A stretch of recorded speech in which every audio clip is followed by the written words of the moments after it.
Hello viewers, this is Marianne from Revealing Light Tarot. Today I want to take a look at Vladimir Putin and I'll also, in a separate reading, look at Barr, the new Attorney General, providing he is confirmed by the Senate. What's his attitude to Mueller likely to be?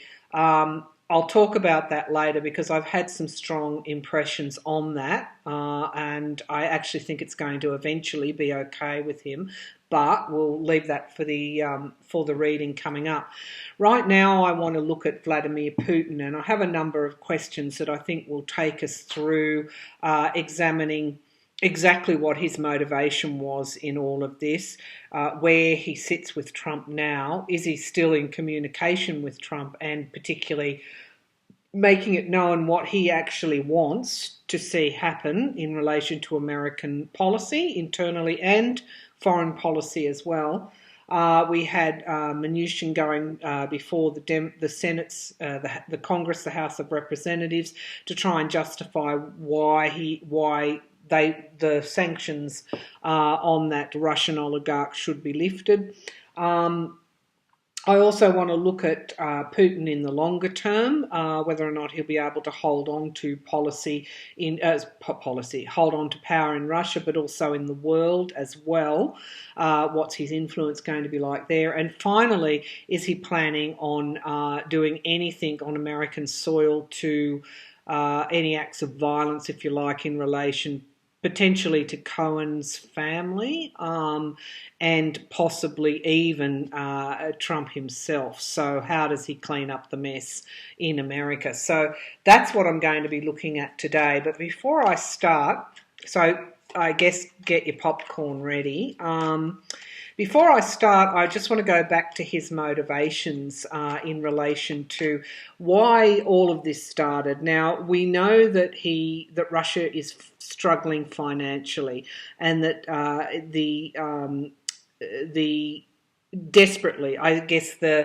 Putin needed to have those sanctions lifted because he was getting pressure from the oligarchs who keep him in power. Now, just to put that into perspective, I've been mentioning this, I mentioned this a couple of days ago. The Henry Jackson Society in England, which is a think tank and has an economic focus as well, has just done an audit of geopolitical capability, geopolitical capability. And the results have been quite interesting because it's good for Australia. The society has found that Australia is even more politically powerful than Russia because it is a hemispheric power capable of projecting itself and defending its own interests within the southern hemisphere.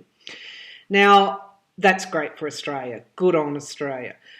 But the really important thing, well, it's important, but the other thing that the society found was that Russia is only a regional power, okay?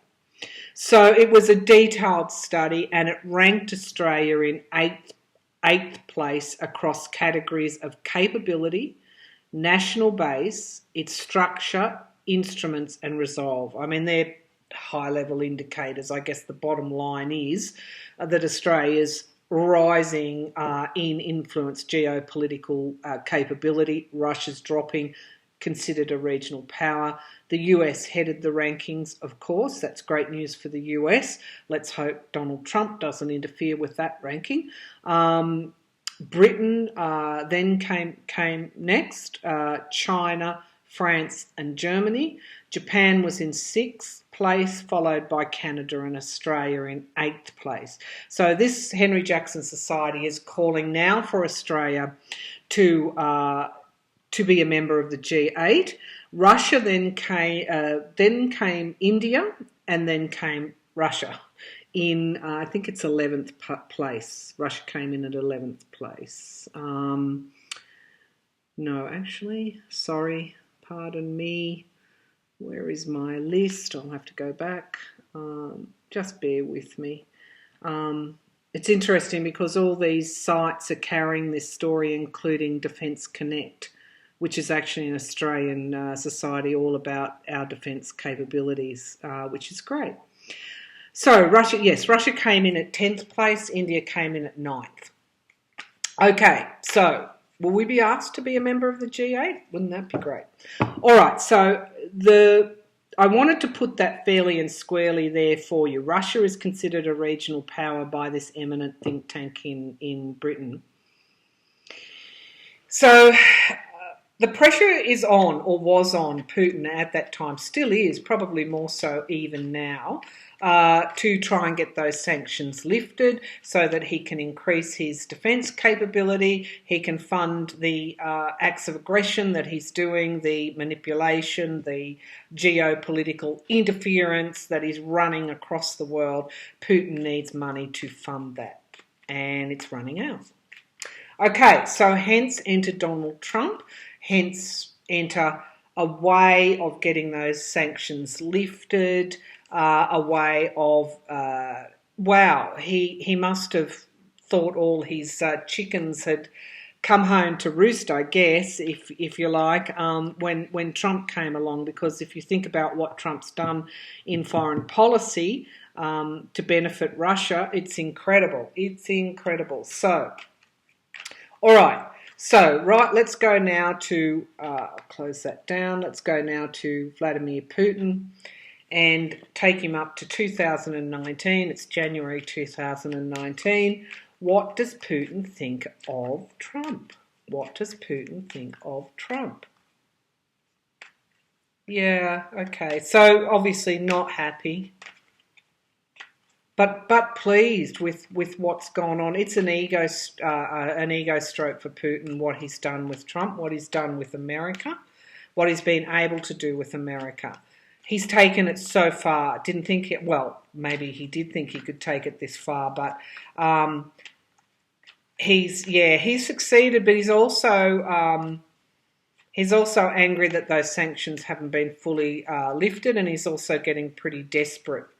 The thing about when you think about these people like Trump, like Vladimir Putin, when you reduce them down to, really where they should be, it becomes quite insightful about the ease of which that they could have done this. And there's reasons why they did this, and that means there's reasons for reform of the US political system. How easily they could have done this. Okay, so what does Putin think of Trump? What does Putin think of Trump? What does Putin think of Trump? Okay, let's have a look. All right, he's not happy. Okay, he's not happy that those sanctions haven't been lifted. He's also facing some grief himself, some anxiety himself from the pressures that are being put on him internally to lift those sanctions. I would like to be a fly on the wall in any communications that Trump has with him. I'll just move this back a little bit because, he's not. This card is saying that he's not happy. For someone like Putin to be, worried, this is the card of, being kept up at night. What's Putin likely to do? He had so much invested in this relationship because this is mirroring this anxiety card. He really thought that he was going to get what he wanted. It was an infiltration of the US political landscape in so many ways. Wow, he really thought it was going to yield for Russia tremendously. And it has to a certain degree. And it was around economic stability for Russia. That was the name of the game here. This is the Queen of Pentacles, Queens of Stability. The Queen of Pentacles comes forward as resourceful, very resourceful person, but also someone that can come in internally and be resourceful. So Putin's plan worked to a certain extent, but the ultimate big game, the game changer for Putin, Getting those sanctions removed, no. Okay, now we've got the Five of Swords, and the Five of Swords is coming forward here in relation to abusive relationships, violence even, and pushing people around, okay? So if this is Putin himself, there's two things that this card is indicating. It's indicating that he's being pushed, but it's also indicating that he is pushing Trump as well. All right, the Seven of Pentacles mirroring this great, new start relationship, that was possible between Trump and Putin. The harvest, he thought it was actually going to pay off, and look, it's totally about those sanctions being lifted and about generate. Okay, I'm going to go out a little bit further here. Yes, the sanctions were the game changer, but it was also about what else? The massive US economy. Remember, it's number one in terms of its geopolitical capability, defense capability, strong economy, etc. It was about what the US economy could do for Russia, for the Russian economy, and particularly for those Russian oligarchs, which makes what Mnuchin did Mnuchin under Trump's orders trying to lift those sanctions on that Russian oligarch. We'll have a look if that's going to work. But that was an extremely bold and desperate move. Okay, so here we are, the Harvest card. Okay, the Six of Pentacles. Why am I not surprised at this deck? I'm glad it jumped out for me to use today because it's very, very good around monetary situations. So I'm glad it did jump out at me. It actually fell into my hands almost. The Six of Pentacles. This is the loans and debts. Okay, so this was about both the loans and debts to Trump, but also what does Russia owe? I'm not sure of its national debt. What do those oligarchs? Where do they have their money? This could also be about the banks tied up in the American banks, obviously. But I think the signifier here is the loans to Donald Trump, the debt that Donald Trump was in to the Russian oligarchs. Okay, in some way. For we asked, what does Putin think of Trump? And we've got the death card. Okay, so it's easy with our popcorn to think we're at the movies. I don't think this necessarily means that Putin's going to bump Trump off, but it is the end of the arrangement. The end of the arrangement is looming. Why is it looming? It's looming because Mueller has the goods. It's going to get very hot in the kitchen for Vladimir Putin shortly. Okay, and precisely. He's going to have to, the Nine of Wands, he's going to be defending himself. Interesting. I'll just bring this down here again. So the Nine of Wands, this is the after battle, long and hard, the Nine of Wands. He's going to absolutely be... He's going to be defending himself, but it's also going to test him as well because he's going to have to now watch America potentially implementing more sanctions in the future when this whole thing is exposed. He's now also got the world turning against him when this, already, but even more so. If he's slipping to a regional power, he's becoming a tin pot dictator, isn't he?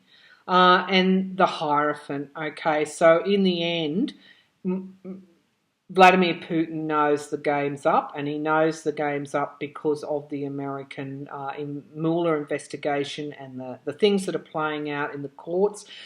Don't forget the Russian company that Supreme Court Justice Roberts has said he's upheld the lower court's ruling that the Russians must hand over that information. Well, he didn't uphold a contempt order, which means that they can be fined now for not handing that information over. Hefty fines. So in the end, Mueller's going to win on that one and get that information. So really, a win-win for Mueller, lose-lose for Putin, and big loss for Donald Trump, okay, to put it simply. All right, so maybe that's why Putin's become a regional power now, is because of his, really, these acts of aggression, which are quite old. They're like KGB of old. They're the old Russia. Perhaps a new approach and a new leader might actually, who can conduct themselves appropriately on the world stage, who can conduct themselves through legitimate paths of diplomacy, who can form alliances with those countries who are in the top 10, Australia included. Perhaps a new leader might do better for Russian interests than what Putin and his KGB ways are actually currently delivering right now. So, in other words, Putin's doing damage. Putin's shooting himself in the foot. So, all right. Now, the key question you want to know here is Putin giving Trump instructions on how to do things, potentially on foreign policy, potentially on internal domestic policy, again, all to benefit Russia's economic interests, Russia's geopolitical influence. Is Putin giving Trump instructions? Putin giving Trump instructions. Okay, is Putin giving Trump instructions? I get that he is, but there's some kind of, it's not, yeah, it's like they've got some way of doing it that's not not overt, because don't forget, Trump has Secret Service people around him. I know he's got a cell phone, but if you don't think that CIA can track his personal cell phone, there is some way that he's doing it. It could be through a member of Trump's circle in some way, and it could even be back to the Trump organisation. So is Putin giving him instructions? Because Trump seems to know what will benefit Russia. Is Putin giving Trump instructions? Okay. The Five of Swords. This will be an interesting reading. The Five of Swords comes forward in relation to, again, as you know, bullies, theft, abusive relationships. Okay, so he's pushing Trump. That's what that card is saying. Is he giving Trump instructions? Yeah, he's got something over Trump. That's the whole crux of this matter. He's got that compromat on Trump. That's what this reading is saying. And he's when I say he's pushing Trump, he's bullying Trump. When I say bullying, of course, he's giving him instructions. This Two of Pentacles comes in relation to Trump having to weigh the forces. He's juggling. He's juggling keeping transparency in America with everybody and everything, but he's also having to juggle to keep his master served. So he's getting a really high level of pressure from Putin. And look, this is Putin's grand scheme. This is Putin's inspiration. This is the Ace of Wands. That's what's here. Yep. And this Queen of Cups is an interesting card. I'm just going to have a think about this because it's coming forward all the time with Trump and in relation to Russia. I think we can say that this is given the context of this reading, is Putin giving instructions to Trump? This is, I think, going to represent really. This is the card of support. This is the card of help when you need it. Okay.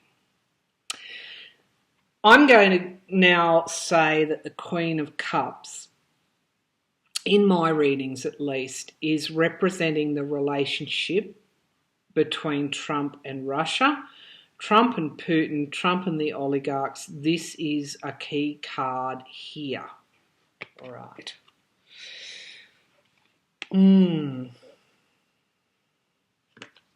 Okay. Now, in terms of the actual forces coming down on Trump, usually the Ace of Swords for me is the truth, but it can also be the other aspect to this card is new conflicts. So the threat here, Trump is under threat continually from Putin. That's what this reading is saying. Interesting. Okay. So whether they are direct instructions or whether Trump knows what Putin wants, whether in some way he's been briefed some time ago, whether there's some sort of back channel, he's certainly doing what Putin wants. Okay, that's what that reading is saying, and he's doing it because Putin has some kind of hold over him, some kind of blackmail, some kind of indebtedness. Okay, so I'm sorry to say that Trump's decisions, including on the border wall, the government shutdown, etc., will be exposed eventually as being part of a wider indebtedness to Russia. All right, so will Putin... okay, let's go to Will Putin. We've got Cohen testifying before the House on February the 7th. He doesn't look well. He doesn't look well at all, Cohen. That's huge pressure. Okay, we know what we think of him. We're not going to give him a pass. But as an observation only, Cohen is under tremendous pressure. Will Putin try anything either on Cohen or even on Trump's family? Will Putin will Putin move in any act of violence in relation to the US-Russia investigation to silence either witnesses or key players, or is he capable? Is Putin capable of really taking someone out? That's what we're saying. Assassinating somebody. That's really the bottom line. Okay, will Putin do anything like that? Spirit, what do we need to know? All right. Okay, the network of relationships and partnerships that Russia has with America is quite extensive. This is the card of the Lovers, okay? The relationship, perhaps even the relationship now gone bad. All right, the King of Wands. I think in this reading, this is Putin, the top dog, being the top dog. Now here we've got treachery coming forward here and potential secrets. Okay. Smoke screens, illusions. Of course, this reading is consistent with what Putin might try, being the master of covert operations, treachery. These holding, okay. Here we've got the Trump Tower. Sorry, not the Trump Tower. We've got the tower. Things being rained down. Okay, as I was written, we'll finish the reading first. And the Magician, yes. Okay. As I was reading, I got two impressions here. The relationships that he has, like those darker side of partnerships, relationships. Okay, this is the blackmail. The blackmailing aspect of it, the manipulative aspect of relationships. But I got the impression when I said I thought this was Putin here, the other impression that I got as I was going through was that this could be Trump. Now these are some of the key cards. Okay. Treachery and the dirty trickster. I think what Vladimir Putin could do is not so much an act of violence, but release the compromat on Trump. That's where I think he's thinking of going on this. That's what he's capable of doing. Interesting. he is considering something. This is the Tower card. This is portending some kind of ruin for somebody, and it's somebody that he had a relationship with. I don't necessarily see he could bump Cohen off, for example, but I think that he could release, compromise on Trump, and he could release something on Cohen as well. So potentially around February the 7th, watch what information comes out from either Donald Trump or the Republicans on Cohen, but also potentially the issue of Trump and compromise could resurface as well. Somebody could leak something. Okay. All right, one last question and then we'll close this down and go on to William Barr and the Mueller investigation, because I think people's fears need to be, kind of calm down a little bit. Will Putin, just a quick last question, will Putin be able to hold on to power in Russia?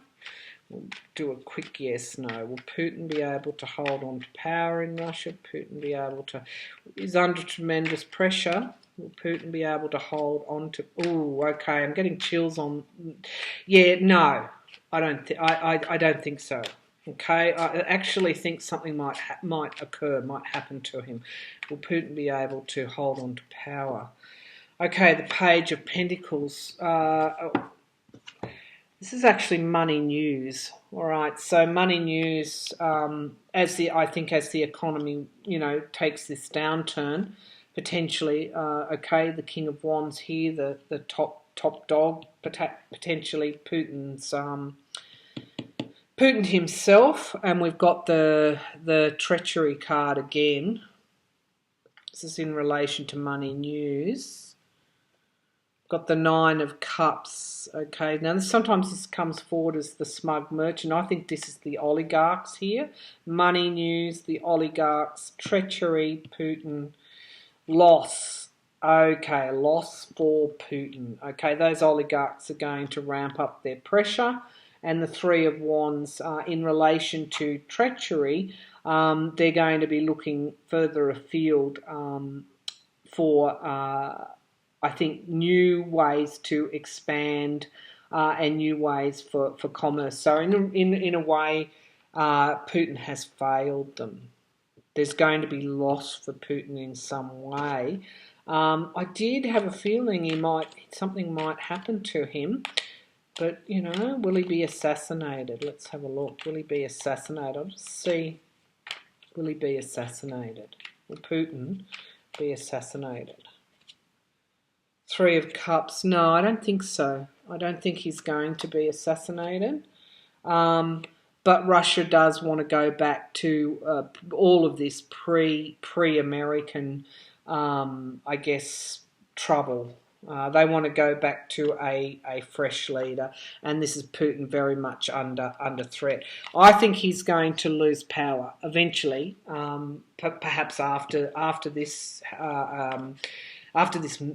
whole mess is cleaned up by Mueller and the Congress and the various mechanisms and reforms and policies. I think Putin's going to fail, and he will be shafted out of power, and they'll be looking for a new leader.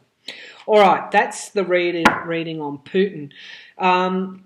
Again, I go back to the thing that some things worry me when I read. Some things intuitively worry me, and that is the ease at which someone like Putin and Trump, Putin being a tin pot dictator who's only a regional power now, Trump being a bankrupt con man, the ease at which they could have come and hijacked the world's leading power. That's something that bothers me, and I think that is a huge, huge question that's going to be unpacked and examined in great detail in the years to come. And it's also going to be the basis of reform. It's going to be a leverage. I'm just hearing it's going to be a leverage for reform which will supersede dark moneyed interests in politics. Because, because this was all played out in front of the American people, and that's who really hold the authority, the majority, the voters. All right, I'm going to leave it there, and we'll think about William Barr in another reading. Thank you.